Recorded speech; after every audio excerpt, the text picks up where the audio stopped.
Hi, and thanks for joining us on Don't Let Grants Stress You Out. Today we are going to talk about how to write a grant. The first step is to meet with your colleagues and talk about your programs and projects for your organization. Which of those need resources? Look at which priorities you should seek funding for first. The second step is to research which grantmakers are a fit for your priority programs. When you're conducting your research, you're likely using a variety of tools. You're looking at newspaper articles, you're using fundraising databases, you're talking to other nonprofits and colleagues about the funders that they might be aware of that would support your work. The third step is that you're going to reach out to the grantmakers you identified as potential funders during the research phase.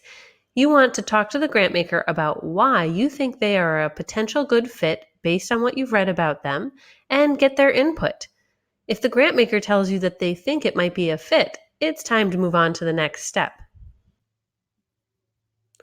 Step 4 is to begin drafting the required application narratives. Whether a 2-page narrative or multiple character counted responses, the fact that the grantmaker indicated they may be interested gives you the green light to start to put down your organization's thoughts about your program or project design. We'll call it step 4.2 because it should be happening simultaneously to drafting your narrative.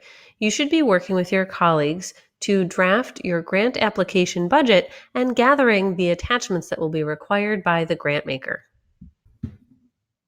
Your next step is to take your draft documents and share them with the colleagues in your organization that have a stake in your grant being successful. You'll want to receive additional input, probably related to the program design, maybe your goals and objectives. You'll want input on the program budget from folks in finance. Get input so that you have everything necessary to polish the draft document. Your next step is to incorporate all of the information that's been provided by your colleagues, both in your narrative, your budget, and your attachments. You then want to self-edit the work to ensure that it is as clear as possible before you pass it on to your colleagues.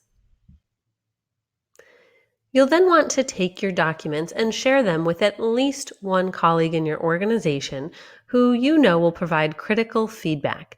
You're looking for copy editing support to ensure that it is as clear as possible to a diverse audience of readers, and you also want to ensure that the information you've provided is what your organization wants to implement if funded. Your final step after incorporating all feedback and edits from your team is to prepare the application for submission. This might mean preparing things for upload into an online submission portal, or it may mean preparing a package that will go to the grantmaker in the mail. Do you have questions about how to write a grant or want some more detailed information after that quick overview? Check out our information on our website or social media. Thanks for watching, and don't forget to subscribe so you don't miss out on any tips and tricks that we share in the future.